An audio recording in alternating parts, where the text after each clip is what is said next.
नमस्कार दोस्तों, स्वागत हमारा अपना यूट्यूब चैनल अच्छा रिएक्ट में। आज मैं जिस वीडियो पर रिएक्शन देने वाला, वीडियो का टाइटल है पाकिस्तान की जनता जो है इंडिया से कितनी नफरत करती है। चलिए वीडियो को देखते हैं। है इंडिया में तो बहुत ज़्यादा जो सा ना जुल्म हो रहा है मुसलमानों पे।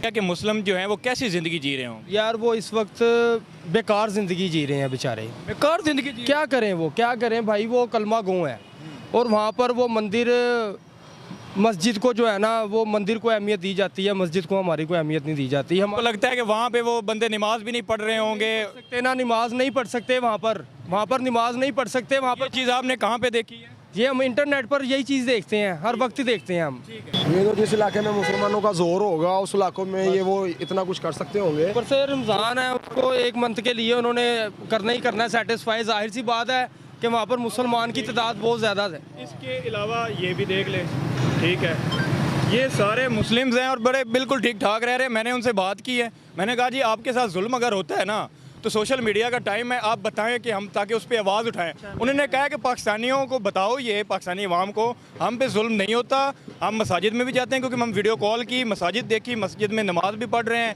तो आप मुझे बताएं कि आप कुछ वीडियो देखने के बाद कोई माइंड सेट चेंज हुआ है? नहीं जी, मेरा जो है ना माइंड उधर ही है, ठीक है, नहीं चेंज हुआ। मेरा माइंड चेंज नहीं हुआ। आपका माइंड चेंज वजन क्यों चेंज होगा? 80 करोड़ ने कहा कि अब आपने कहा से पूछा है, ठीक है ना, आपने एक बंदे को कहा कि जाके दिखाओ सबको जाके। हाँ जी, तो वहाँ पर भाई 80 करोड़ मुसलमान है। की तो बात नहीं ना पूरे इंडिया में। अच्छा, आपका कोई माइंड सेट चेंज हुआ है? ना वही तो मैंने अबे 80 करोड़ मुसलमान हैं।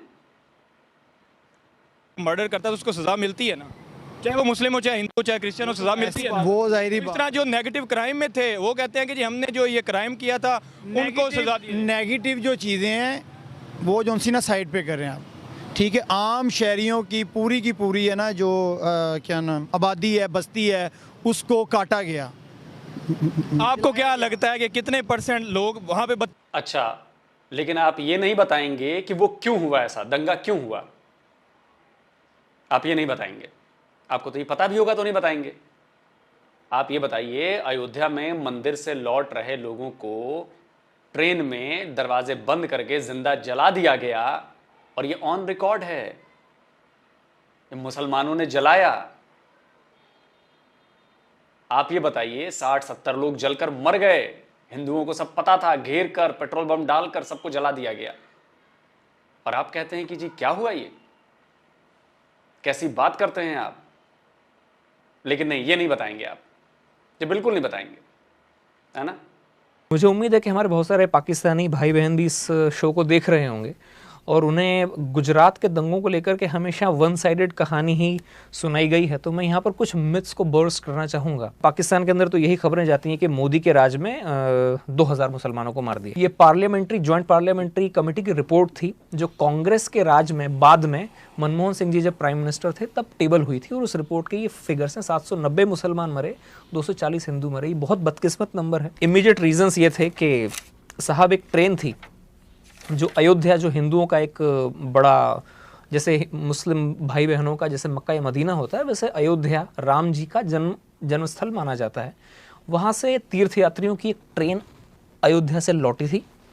वो गुजरात के गोधरा स्टेशन के ऊपर थोड़ा सा आउटपोस्ट पे खड़ी हुई थी, और उसमें जो यात्री थे, तीर्थयात्री थे, कुछ विश्व हिंदू परिषद के लोग थे, कुछ RSS के काडर थे, जिनका अयोध्या में आना जाना लगा रहता है। कि अचानक करीब 1000 मुसलमानों की भीड़ उस ट्रेन के उस डब्बे में पहुंचती है जहां पर इन लोगों के रिजर्वेशन थे। बोगी नंबर S6 और S7 इसे घेरती है। अचानक पथराव शुरू होता है और पेट्रोल में भिगो कर रुई के गद्दों को और तकियों को अंदर फेंका जाता है और आग लगाई जाती है, जिसमें 59 हिंदू जिंदा जलकर मर जाते हैं। 28 फरवरी सन 2002 का दिन था, सुबह 9:30 बजे के आसपास का वक्त था, और 3 मार्च से दंगे फसाद चालू हुए, जिनमें बदकिस्मती से जो मैं फिगर्स मैंने आपको बताई उतने लोग मारे गए थे। 48 घंटे के अंदर अंदर वहां के चीफ मिनिस्टर ने आर्मी को आने के लिए ग्रीन सिग्नल दे दिया हो। 5 मार्च का दिन था, आर्मी की टुकड़ियां पहुंच गई थी फ्लैग मार्च करने के लिए। दूसरी बात, ऐसा पहली बार हुआ इंडिया में कि पुलिस की गोलियों से 100 हिंदू दंगाई मारे गए थे। ये फैक्ट्स हैं, ये डॉक्यूमेंटेड फिगर्स हैं, मैं अपने मन से नहीं बता रहा हूँ। जो मुस्लिम्स के अंदर जो कुछ कट्टर और ऑर्गेनाइजेशंस थे, उन्होंने वहीं के पास में गोधरा में करीब 50 मस्जिदें हैं, एक मस्जिद से मोबिलाइज हुई थी वो मॉब जिसने ट्रेन को घेरा था और जिस तरह से जलाया गया, ये भी पहला मौका था इंडिया के अंदर। ये उसका इमीडिएट रीजंस थे। और पाकिस्तान में तो हिंदुओं पर कुछ नहीं होता, वो तो बेचारे बड़े राजी खुशी वहां पर हैं। जो हर साल 1000 हिंदू बच्चियों को जबरन उनका धर्म परिवर्तन कराया जा रहा है सिंध में, वो क्या है भाई? मंदिरों को लगातार तोड़ा जाता है। 1947 में 2000 मंदिर थे, आज 20 मंदिर बचे हैं। उन मंदिरों में कभी तोड़ दिया जाता है, कभी आग लगा दी जाती है। 1288 मंदिर है, 521 गुरुद्वारे हैं। 1830 में से 31 मंदिर और गुरुद्वारे फंक्शनेबल हैं। 1799 मंदिर गुरुद्वारे उनके ऊपर कब्जे हैं और उनके ऊपर जो पूरी जो इंतजामिया बैठी है, क्योंकि हिंदू कोई अहल नहीं है। और पाकिस्तान में यह कहा गया है कि मुसलमान ही जो है वो मंदिरों का और गुरुद्वारों का बनेगा और मुसलमान ही जो है वो माइनॉरिटी का मिनिस्टर बनेगा, क्योंकि उसको पता है कि हिंदुओं का त्यौहार किस दिन होता है। इस्लामाबाद में एक मंदिर पाकिस्तानी सुप्रीम कोर्ट का आदेश है, उसके बाद आप लोग बनने नहीं दे रहे हैं और आप कहते हैं कि जी जुल्म कहां हो रहा है, भारत में मुसलमानों पर जुल्म हो रहा है। कमाल है। 32 करोड़ मुस्लिम्स हैं, क्या लगता है कि कितने करोड़ पे जो है ना जुल्म हो रहा होगा अंदाजन यही है कि मुसलमानों का उधर आज़ादी जो सा लेनी चाहिए मुसलमानों को, मेरी तो ये राय है। वो तो आज़ाद है, वो उनकी यूट्यूब पे वीडियोस देख लें कि वो उनसे हजारों से पूछा जा रहा है मुस्लिम से कि आप कैसे फील हो रहा, कहते हैं हम आज़ाद हैं, हम ठीक हैं। मेरी बात सुने आप, ठीक है इंडिया में देखें, इंडिया के मुसलमानों की FIRs नहीं होती, ठीक है, थानों में। अगर हिंदू होती हैं ना यार, मैंने उनसे बातें की हैं, अगर कोई क्राइम किसी के साथ करता है उनको उनका जो है ना लॉ उनको प्रोटेक्ट करता है। इंडिया के साथ तो बातें नहीं ना की आपने, पूरे इंडिया के मुसलमानों के साथ तो मैं 32 करोड़ के साथ कैसे बात करूं, मैं तो बाजार को ही देख एक बंदे या दो बंदों के कहने पे आप 32 करोड़ अवाम को झूठा भी नहीं ना कह सकते। अच्छा ठीक है, मेरा एक सवाल है कि 32 करोड़ अवाम पे आपकी 32 करोड़ अवाम से बात हुई है? आपके 32 करोड़ विजुअल देखे हैं आपने जुल्म के? आप बता दो अंदाज़तन कितने करोड़ पे जुल्म होता होगा? यार चाहे एक बंदे पे जुल्म हुआ तो वो मुसलमान, सारी मुसलमानियत पर वो जुल्म हुआ। जाहिर सी बात है। मेरी बात सुने, वो मुसलमान है, एक मिनट, अगर आप कलमा गो मुसलमान है, आपके सामने चाहे वीडियो में ही आपके सामने अगर कोई बंदा किसी बंदे पे तशद्दुद कर रहा है ना, नॉन मुस्लिम हो गए मुस्लिम पे, तब मैं आपसे पूछूंगा कि आपके छोटे भाई पे भाई क्या हो रहा है, फिर आप उनके लिए मैं आपके बात से एग्री करता हूं। अगर हो अब एक्सट्रीमिस्ट या इस तरह के करने वाले हर कंट्री में होते हैं, मैं ये नहीं कह रहा कि किसी कंट्री में नहीं है, उधर नहीं होंगे या ये होगा, इक्का दुक्का केस आते हैं। वो मीडिया पे क्यों होते हैं? क्योंकि अवाम दोनों को मोहब्बत की तरफ आने नहीं दिया जा रहा, अवाम को नफरत की तरफ लगाई जा रही है। कैसे मोहब्बत कह रहे हैं मेरे भाई? मैं आपको बात समझा रहा हूँ कि आपकी फैमिली में से किसी के साथ कुछ हो, आप क्या करेंगे उसके लिए? मुझे बताएं। वही कह रहा हूँ कि ना हो तो छेड़ा जाए, ठीक है, वही तो, जब गोधरा में छेड़ा जाएगा तो क्या होगा भाई? आप ये बताओ ना, आप ही का फॉर्मूला लगा रहा हूं मैं। गोधरा में जब आपकी फैमिली के लोगों को मार दिया गया तो लोग भड़केंगे नहीं, लोगों में गुस्सा नहीं आएगा? आप ही की बात कर रहा हूं मैं, जैसे जो बातें आपने कही हैं वही बात मैं भी कह रहा हूं। अब बताओ,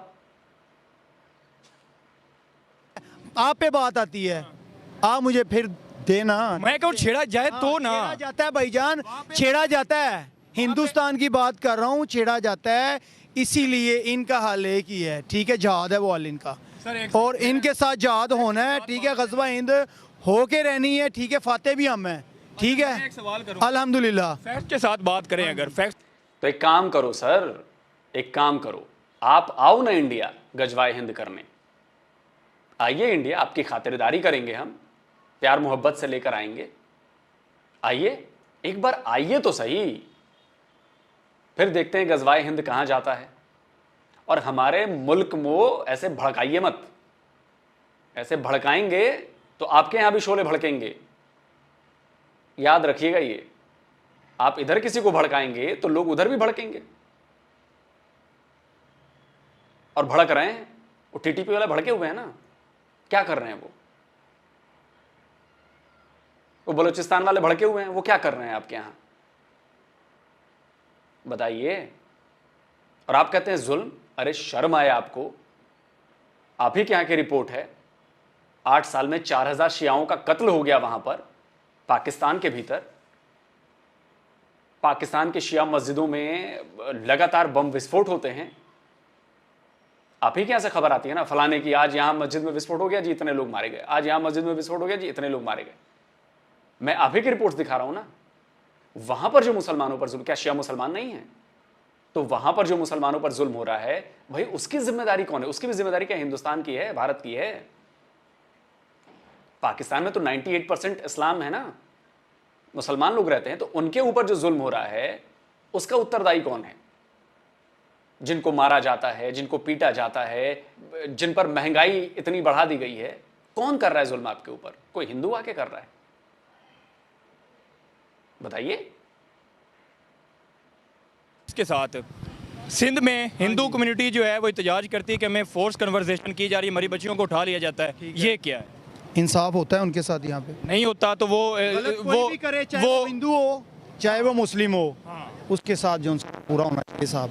अगर कोई माइनॉरिटी के साथ इधर करता है तो उसके साथ भी ज्यादती है, बहुत बड़ी ज्यादती है ये। इधर कोई माइनॉरिटी के साथ कोई करता है उसके साथ भी ज्यादती है। जाहिर सी बात है, ज्यादती है। तो फिर हम अपनी ज्यादतियों को क्यों नहीं बात करते, कि हम अपने आप को क्यों नहीं ठीक करने की बात करते? हम कहते हैं उधर जुल्म हो रहा है। बताएं, पूरे पाकिस्तान में आपने कभी सुना है कि मुसलमानों ने किसी हिंदू, किसी नॉन मुस्लिम इंसान के ऊपर कोई तशद्दुद किया हो? मैं बताता हूँ, पिछले दिनों दयाल सिंह को पेशावर में मर्डर कर दिया गया। मैं फैक्ट्स के साथ पूरी तैयारी करके आया हूँ। कराची में बिरबल सिंह करके आए, आपने हमसे सिर्फ क्वेश्चन किए, हम आपको उसके जवाब दें। हाँ, आप जिस दिन हम तैयारी करके आएंगे ना, फिर आप बोलेंगे नहीं, सिर्फ हम बोलेंगे। आपको भी बोलने का मौका दे रहा हूँ ना। मेरा सवाल आप मुझे बोल 1947 से लेके ना अब तक अगर हम प्रीपेयर करके आएंगे ना, तो फिर आपके ये सह लूंगा, हम बहस करेंगे, बड़ा मजा आएगा, ताकि हम किसी नतीजे में पहुंचे। अच्छा, आप मुस्लिम है ना, आप एक मिनट मेरी बात की, आप फिर बात कर रहे हैं। एक सेकंड। बिरबल सिंह को कराची, बिरबल को कराची में उसकी डेथ हो जाती है। अब वो जो कराची में मारता है किसी को, उस पे सारे मुस्लिम का तो कसूर नहीं है ना, आपका कसूर या मेरा कसूर तो नहीं है। वो क्राइम किया है उस बंदे ने। अब दयाल सिंह को सजाएं मिलती हैं। ये बताएं कि जो ये पिछले दिनों मामलात हुए हैं, साहब ने जो कदम उठाया आपके सामने है, मुमताज़ कादरी को फांसी दी गई, क्या हुआ बताएं ना। आप ज्यादती की तो उन्होंने, उनको हुकूमत ने, उनको बड़ी अच्छी चीज़ है। अगर कोई भी करे, मैं किसे कह सकते हैं कि पाकिस्तान में जो उनके साथ ज्यादती हुई है उसका कोई पैरवी नहीं होती। आप छोड़ो सर, इतना ही बड़ा आपको गुस्सा आ रहा है, बड़ा आपको अपना वो हो रहा है ना कि भाई ये क्यों फैक्ट्स की बात कर रहा है। आपके पाकिस्तानी पार्लियामेंट में ये जब सवाल उठाया गया, वो बेचारा एमएनए था माइनॉरिटी कम्युनिटी का, वो रो पड़ा। उन लोगों के साथ क्या सलूक होता है, सुनिए। बहुत इक्वल राइट मिल चुके हैं हमें 75 साल में, बहुत ज्यादा मिल चुके हैं। एक तो हमें बड़ा इक्वल राइट मिला कि हमारी 15 साल से कम उम्र बच्चियों को इस्लाम कबूल करवाया जाता है। बड़े इक्वल राइट है जनाब। 12 साल की बच्ची को, महम को, पिछले हफ्ते डंडे के जोर पर इस्लाम कबूल करवाया गया। जब मैं थाने पहुंचा तो मुझे डीएसपी साहब कहने लगे कि जी इसने अपनी मर्जी से इस्लाम कबूल किया। जनाब स्पीकर, हाथ जोड़कर मिन्नत करता हूं, जब 18 साल से पहले कैसे बंदा इस्लाम से वाकफियत हासिल कर सकता है? एक बच्चा क्रिश्चियन कम्युनिटी में, हिंदू कम्युनिटी में, सिख कम्युनिटी में पैदा होता है, उसने अपनी क्रिश्चियन, हिंदू या सिख मां का दूध पिया है, उसने बचपन से लेकर अपनी जवानी तक अपने मजहब की तालीम हासिल की है। जनाब स्पीकर, वो कैसे हो सकता है कि 2 दिन में वो, उसको सिपारा भी नहीं आता, उसको कलमा भी नहीं आता, उसको हदीस भी नहीं आती, उसको कुरानी आयत भी नहीं आती। जनाब स्पीकर, वो कैसे मुसलमान हो चुकी? मुझे इस बात की कोई पता नहीं, आज तक नहीं समझ आई। जनाब स्पीकर, आज तक नहीं समझ आई। मैंने इस डीएसपी से कहा, इससे कहें कि मुझे पहला कलमा सुना दे, अगर ये सुनागी तो मैं मान जाऊंगा। जनाब 18 साल की उम्र से पहले तो ड्राइविंग लाइसेंस नहीं बनता, शनाख्ती कार्ड नहीं बनता। जनाब स्पीकर, तो ये इतना बड़ा सर्टिफिकेट ना दिया जाए। मैं हाथ जोड़कर विनती करता हूं सर, मैं हाथ जोड़कर विनती करता हूं, बड़ा जुल्म हो गया हम पे। सुन लिया आपने? इसके बाद भी अगर शर्म आए तो पहले अपने आप को देख लीजिएगा, फिर बाकी बातें बाद में। चलिए दोस्तों, वीडियो जो मैं खत्म हुआ, वीडियो में आप लोग देखा है कि एक मुस्लिम व्यक्ति जो है, एक मुस्लिम पाकिस्तानी जो है किस तरह इंडिया से नफरत करता है। इस नफरत को जो है किस तरह मिटाया जा सकता है, चलिए हम जो है इसके लिए कुछ ना कुछ तो करना ही पड़ेगा। पाकिस्तानी भाई ने किस तरह कह दिया कि इंडिया को जो है टुकड़े टुकड़े कर देंगे, इंडिया जो मुस्लिमों के साथ अच्छा व्यवहार नहीं करता है। चलिए दोस्तों, वीडियो को हम यहीं पर ख़त्म करते हैं। अगर हमारा यह वीडियो अच्छा लगे तो वीडियो को लाइक और चैनल को सब्सक्राइब जरूर करें। धन्यवाद दोस्तों।